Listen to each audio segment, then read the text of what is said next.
ദൈവത്തിന് സ്തുതി. പ്രഭാതകിരണത്തിലേക്ക് സ്നേഹവന്ദനം. ഭാഗം 2001. ഇന്ന് ജൂൺ മാസം 23-ാം തീയതി, 174-ാമത്തെ ദിവസത്തിലെത്തി. ഇന്ന് തോമാസ് ലീഹായ നമ്മൾ കുറച്ചുകൂടി അടുത്തറിയുന്നത്. എന്തുമാത്രം മുൻവിധിയോടുകൂടിയാണ് ഈ മനുഷ്യനെ ഏതൊരാളും ഇന്നും സമീപിക്കുന്നത്. ഒരുപാട് മുൻവിധിയുണ്ട്.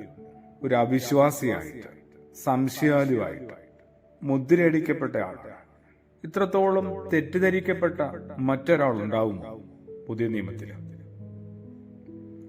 2 പേരുണ്ട് കേട്ടോ, തോമസ് എന്നും ദിദിമോസ് എന്നും. തോമസ് എന്നത് ഹീബ്രു ഭാഷയിലും ദിദിമോസ് എന്നത് ഗ്രീക്ക് ഭാഷയിലുമുള്ള പേരാണ്. ഗലീലക്കാരനാവണം. എന്തായാലും യേശുവിന്റെ ഉയർപ്പിന് ശേഷം ഗലീലക്കടലില് മീൻ പിടിക്കാൻ പോയ ശിഷ്യരുടെ കൂട്ടത്തില് തോമസും ഉണ്ടായിരുന്നുവെന്ന് യോഹന്നാൻ ശ്ലീഹ തന്റെ സുവിശേഷത്തിന്റെ അവസാന അധ്യായത്തിൽ രേഖപ്പെടുത്തുന്നുണ്ട്. സംശയക്കാരനും അവിശ്വാസിയും ദോഷെതിർക്കുമായ പ്രത്യക്ഷത്തിൽ ആർക്കും കാണപ്പെടുന്ന തോമസിന്റെ സ്വഭാവത്തിന് വലിയ ഒരു നല്ല മറുവശമുണ്ടെന്നുള്ള ഒരു വ്യക്തത നമുക്ക് തരുന്നതും 4-ാം സുവിശേഷത്തിലാണ്. വിശുദ്ധനായ യോഹന്നാൻ ശ്ലീഹായാണ്. ആദ്യ 3 സുവിശേഷങ്ങളും തോമസ് ലീഹായെക്കുറിച്ച് വലിയൊരു നിശബ്ദത പാലിക്കുന്നുണ്ട്.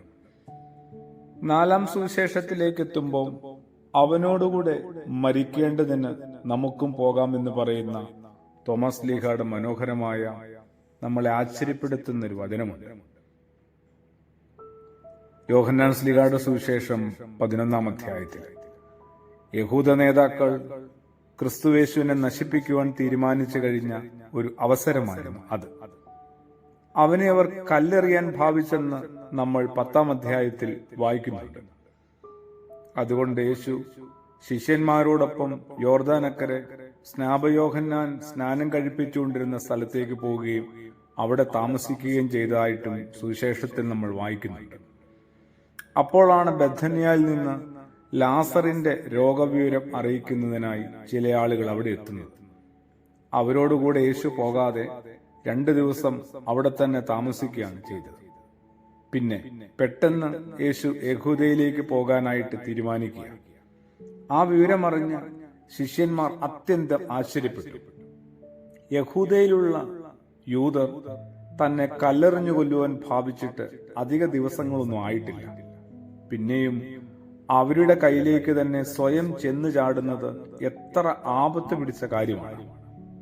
യേശു അവരോട് പറയുന്നു, ലാസർ മരിച്ചുപോയി, നാം അവന്റെ അടുക്കൽ പോകണം.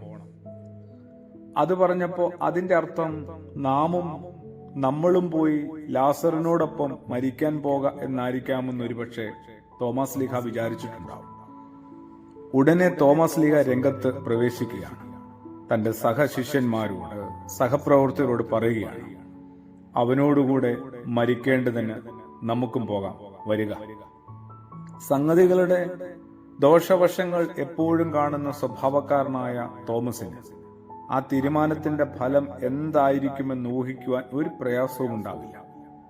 അപകടം മരണം തന്നെ പതിയിരിക്കുന്ന സാഹചര്യത്തിലേക്കാണ് നമ്മുടെ കർത്താവ് പോകുന്നതെന്ന ചിന്ത തോമസിനെ അത്യന്തം ദുഃഖിപ്പിച്ചിട്ടുണ്ട്, നിരാശപ്പെടുത്തിയിട്ടുണ്ട്.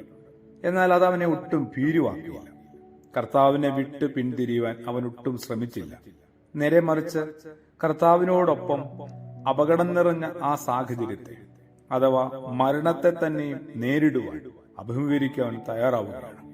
അതിനുവേണ്ടി തയ്യാറായെന്ന് മാത്രമല്ല, ഒപ്പമുള്ള ശിഷ്യരെ ആഹ്വാനം ചെയ്ത് അവരെ സന്നദ്ധരാക്കുന്നു.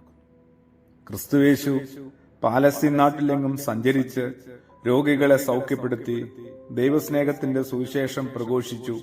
അങ്ങനെ ഏറ്റവും ജനസമ്മതിയുള്ളവനായി തീരുന്ന കാലത്ത് ഈ തോമസ് യേശുവിനോടുകൂടെ ചേർന്നു നടന്നു എന്നതിൽ അത്ഭുതപ്പെടാനില്ല.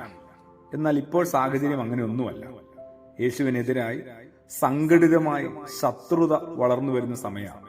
ശത്രുക്കൾ തന്നെ കല്ലെറിഞ്ഞു കൊല്ലുവാൻ പോലും തുനിഞ്ഞിട്ടുണ്ട്. ഈ സാഹചര്യത്തിൽ യേശുവിനോട് ചേർന്ന് നിൽക്കുന്നത് എത്ര വലിയ ധീരതയാണ്.